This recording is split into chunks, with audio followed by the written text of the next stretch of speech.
I don't just become a doctor overnight. I have to go to school, then college, medical school, residency, then I can become a doctor. Because order has to come from order. But we'll get to that in a second. Where I'm going with all this is there's people that contribute to a 401k that are listening to this show. There's people that own their own companies or work in a job or in school or in college, and they're preparing for something in this life.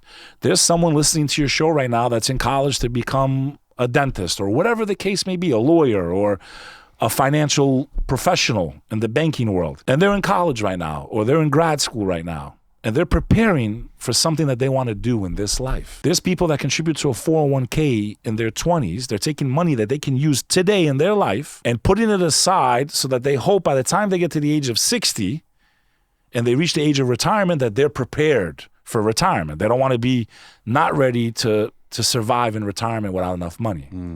How many people die, Danny, never cashing their 401k out? Millions of people never even reach the age of retirement. They put money away in a 401k and an IRA. They prepared for a day that they weren't even guaranteed they would ever see. But they can give it to their kids. I understand that. But in essence, where I'm going with this, Danny, is that they're preparing for a day they may never see, which is retirement. I started in my 20s. I'm 40. There's no guarantee I'm going to reach 60. My question is, are you not guaranteed to die? So my question to people is, if we prepare for everything in this life, how do we not prepare for death? And people are like, well, what do you mean by that?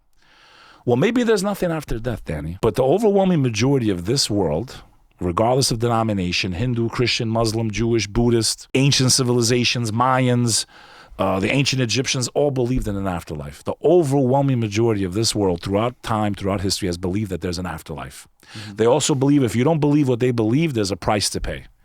If I am not a Christian and I don't accept Jesus Christ as my personal Savior and Lord, I'm screwed based on Christian doctrine.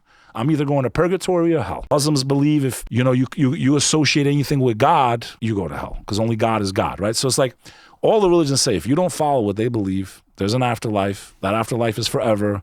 You're going to pay a heavy price. So my first question to the entire audience is, forget denomination right now.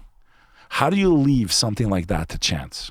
If there's even a small chance that there really is an afterlife and there is a torment waiting for us, you prepare for a life that you're not guaranteed to see tomorrow. You are guaranteed to die, yet you won't investigate.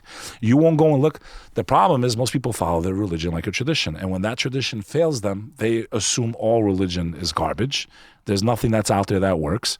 They had something horrible happen to them in their faith, maybe a bad priest or a bad imam or something that happened, and now they want to group all religion into one. They also want to make the argument, well, where's God when you have wars like, Yemen, Syria, like where's God, the Holocaust? And that's a classic trap that people fall into.